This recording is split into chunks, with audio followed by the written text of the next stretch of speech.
अस्सलामु अलैकुम वरहमतुल्लाहि वबरकातुहू। अज़ीज़ान मिल्लत इस्लामी, आप तमाम उम्मती को अबू फैसल की तरफ से सलाम अर्ज़ है। घर में बैठी पर्दा नशीन इज़्ज़तदार माँ और बहनों को अबू फैसल की तरफ से सलाम अर्ज़ है। बहरहाल आप लोगों को हाल हकीकत का पता है इस वक्त सारी दुनिया में क्या चल रहा और हमारे भारत में क्या चल रहा। हमारे भारत में किसान आंदोलन चल रहा जो दबा के चल रहा, और इस वक्त हुकूमत तहस नहस होकर रह गई। इस वक्त हुकूमत की क्या बोलूं साहब, मुझसे फिर ये निकल गया तो अलग मुश्किल है फिर। तो बहरहाल आप लोगों को दूसरी खबर ये दे दूं, मैं अभी वो ख़त्म नहीं करा, लेकिन दूसरी खबर ये दे दूं, जिस तरीके से आरएसएस के चट्टम को जो छापे मारे जा रहे हैं, जो पकड़ा जा रहा है, हमारे कुछ लोग आज एम्बेसी को गए, इंडियन एम्बेसी को जाकर बोलेंगे हमारे ऊपर, अरे बाबू ऐसा नहीं है, आप लोग अगर से एम्बेसी को जा रहे हैं, कहीं भी जाओ आप लोग, कुछ भी होने का नहीं है। हर चीज ये लोग कर रहे हैं कानून के दायरे में रहकर। ये लोग एक टाइम दे चुके हैं कि वो टाइम पे निकल जाओ, उसके बावजूद आप लोगों का भरोसा नहीं है, इसीलिए वो लोग छापे मार के गिरफ्तार कर रहे हैं। करने दो, ये बहुत अच्छी बात है।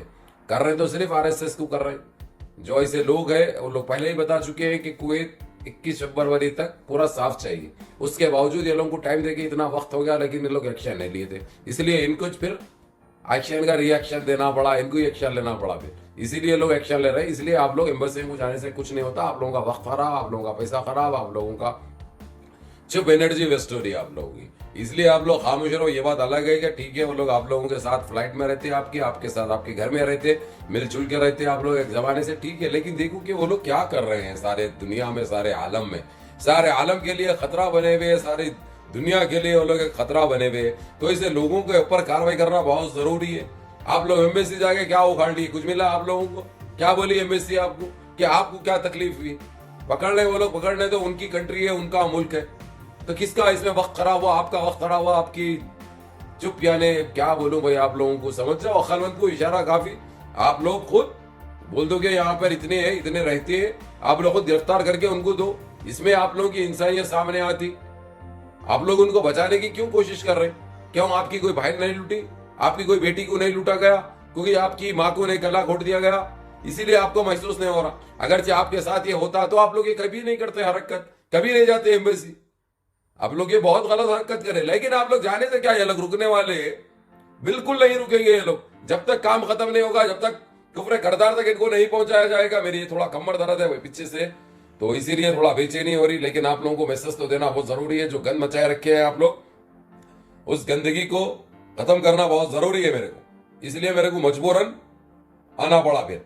तो इसीलिए बता दूं मैं आप लोगों को, ये एक चीज हो गई, तो इसलिए आप लोग मेहरबानी करके ये गंद मत मचाइए। आप लोग अपने घर में रहिए, आराम से अपना काम करिए, आराम से अपने सेहतों का ख्याल रखिए।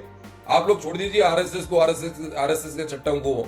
अब मेरी तबीयत इतनी खराब रखे, जबकि बात करना नहीं आ रहा मेरे को, जबान मेरी इतनी मोटी हो चुकी है, उसके बावजूद ये हरकत है कि आप लोग जिस तरीके से एम्बेसी की कतार में लगे हुए हैं आप लोग, ये गंदगी छोड़िए। आप लोग आपकी जिंदगी जिए। आप लोग जो काम के लिए आए, जो मकसद के लिए आए, मकसद को पूरा करिए। आप लोग मेहनत करके अपने बाल बच्चों का देखिए, उनकी जिंदगी का देखिए। आपको इनके आरएसएस के चट्टों से क्या लेना देना है? और क्या ये भारत है? ये आप लोग ऐसा करेंगे तो ऐसा कुछ होगा? कुछ भी नहीं होता। सब ये सरकार के हाथ में, जो सरकार जो चाहती है वो करती है, वो कर रही है अपनी बेहतरी के लिए, सबकी बेहतरी के लिए। ये सोचना चाहिए आप लोगों को। ये लोग आरएसएस वाले सारी दुनिया के लिए खतरा है, सारे आलम के लिए खतरा है। ये सिर्फ कुवैत में या कतर में नहीं हो रहा, ये सारी दुनिया में हो रहा है इस वक्त, सारे यूरोप में हो रहा है इस वक्त, सारे अमेरिका में हो रहा, सारे जर्मन में हो रहा, पुर्तगाल में हो रहा, अर्जेंटीना में हो रहा, ब्राजील में हो रहा। तो वहां पे भी जाइए, करिए, है हिम्मत करने की। खैर यहाँ पे भी ऐसा दोबारा करेंगे तो हो सकता है हुकूमत आप लोगों के ऊपर भी कोई एक्शन ले ले। इसलिए आप लोगों को सावधान करना मेरे भारतीय है, इसलिए बता रहा हूं आप लोगों को, जबकि मेरे को कोई मतलब नहीं है इन चीजों से। और दूसरी चीज वही बता दूं मैं आप लोगों को, बहरहाल ये तो चीज हो गई। दूसरा जो चल रहा है मेन चीज, बाबरी मस्जिद का तैयब उर्दगान ने परसों यूएनसीसी को एक बात ये कही थी, अगर से ये आदमी बीमार है, ये वकील चीफ जस्टिस बीमार है, तो आप लोग दूसरे वकील को क्यों नहीं देते? अब वो मानकर उसने इंटरनेशनल कोर्ट को कह दिया, इंटरनेशनल कोर्ट इस पे राजी हो गई कि वहां पे आदमी को चेंज किया जाएगा, यानी जो जज है, जज को चेंज किया जाएगा। तो हो सकता है जज को चेंज करके फैसला सुना दे। आप लोग इंशाल्लाह इंतजार करिए, वो जैसे ही उसकी कोई अपडेट आएगी मैं बराबर दूंगा आप लोगों को बराबर दूंगा। रही बात, आप लोगों को ये भी कह दूं मैं, अभी जो इस वक्त 4 जनवरी से जो इमिग्रेशन खुल रहा है कुवैत का, तो आप लोग उसके ऊपर अब वक्त को गफलत में मत रहिए, वक्त खराब मत करिए। बोलेगा मतलब मेरा यही है कि आप लोगों को जो चाहिए ऑनलाइन आप लोग सबमिट कर सकते हैं, ऑनलाइन आप लोग अपने कफीलों से राब्ता कर सकते हैं। जो कल भी बताया था वीडियो में, आज फिर बताने का मेरा एक ही मकसद है कि आप लोग जान सके। कल वीडियो नहीं देखे तो आज की वीडियो देखो और 4 भाइयों तक भेजो। जो पुराने लोग हैं जो यहाँ से गए हैं, जिसके वीजे खत्म हो गए, वो लोग अपना रकम वहीद इकामे का रहता कोने में राइट साइड में ऊपर सीधे हाथ की तरफ ऊपर जो रहता वो रकम वहीद रहता। उसको रकम वहीद यानी यही है, रकम वहीद जब मारने के बाद वो सारा सिस्टम खुलता है, उसके बाद आप ऑनलाइन सबमिट कर सकते हैं। अब आपका स्पॉन्सर चाहा अगर से तो उसको मैसेज जाता है उधर, उसको मिल जाता है उधर, वो ओके करेगा। अगर जो उसको नहीं चाहिए तो वो नो मार देगा, वो यस जो नो रहता तो नो मार देगा, अगर से नो दबा देगा, अगर से नो क्लिक कर देगा, अगर से तो आप लोगों को वो वीजा नहीं निकलती। तो इसलिए अगर से नहीं निकल रही है अगर से आप, तो दूसरे स्पॉन्सर को देखिए, दूसरी कंपनी को देखिए, जो सारे ऑप्शन आप लोगों के पास रहेंगे सिस्टम में, तो वैसा करके वो कर लीजिए। अगर से आपको काफी वही स्पॉन्सर वही कफील आपको चाहिए, अगर से तो यस दबाएगा तो आपको जब का जब प्रिंट निकल जाएगी। ये निकाल कर आप लोग जल्दी करिए। और दूसरी चीज आप लोगों को खुशखबरी और सुना दूं, 4 तारीख से कुवैत एयरलाइन चालू हो चुका है। 4 तारीख से कुवैत एयरलाइन चालू हो रहा है, तो इसलिए आप लोगों को कोई फिक्र की बात नहीं है। 4 जनवरी से आप लोग डायरेक्ट आ सकते हैं। अभी क्या है, वया दुबई आना पड़ रहा, उसमें आपको क्वारंटाइन कर दिया जा रहा, उसमें 15 दिन आप लोगों को तकलीफ हो रही। ये तकलीफ भी खत्म हो जाएगी, आप सीधा एक कंट्री को आ जाएंगे। बड़ी कमर में बड़ी तकलीफ है भाई, लेकिन आप लोगों का बस अल्लाह आप लोगों को खुश रखे, खुश खुर्रम रखे। आप लोगों को ये बताना है, करना तो बहुत जरूरी है, क्योंकि मेरे को पता है कि मेरे अलावा तो कोई बोलते नहीं। तो ये चीज हो गई। और तीसरी बात आप लोगों के सामने ये रख दूं मैं, जो लोग तुर्की गए हैं, जिसको क्वारंटाइन किया गया था, काफी लोग तो अभी जिसका टाइम मियाद पूरी हो चुकी है वो लोग बाहर निकल चुके हैं। जो FIR लेटर जिसके तैयार हुए हैं,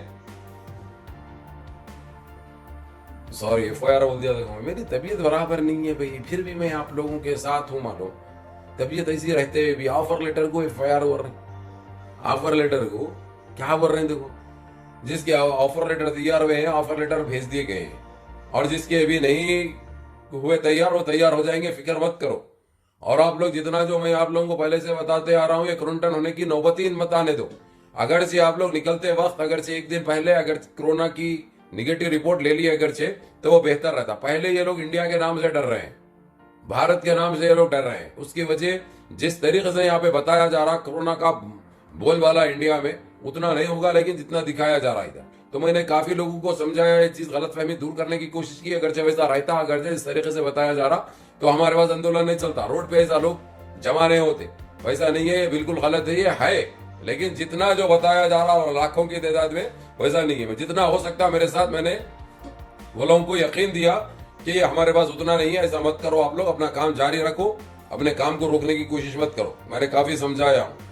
और रही बात रजब तैयब एर्दोगान ने आज फिर ये ऐलान किया, ये बात की कि जिस तरीके से उनकी बात को माना गया, उनकी अपील जो मंजूर हुई, उसके ऊपर शुक्रिया अदा करते हुए उन्होंने फिर GCC को ये कह दिया है कि तुम लोग दूसरे ममालिक जैसा कुवैत और कतर ने जो कार्रवाई चालू कर रखी है RSS के ऊपर, वैसे दूसरे अभी तक क्यों सो रहे हैं? तुम लोग भी जागो।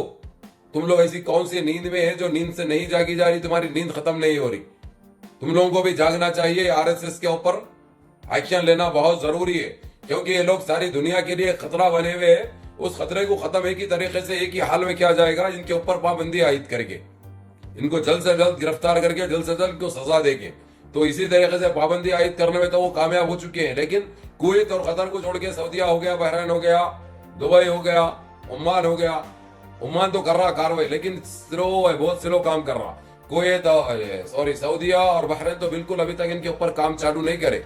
तो यही बात इनको रजब तैयब एर्दोगान को बड़ी नापसंद महसूस हुई, इसलिए रजब तैयब एर्दोगान ने परजोर इसकी मजम्मत की और जितना हो सकता है लोगों को समझाने की कोशिश की कि तुम लोग जल्दी कार्रवाई करो।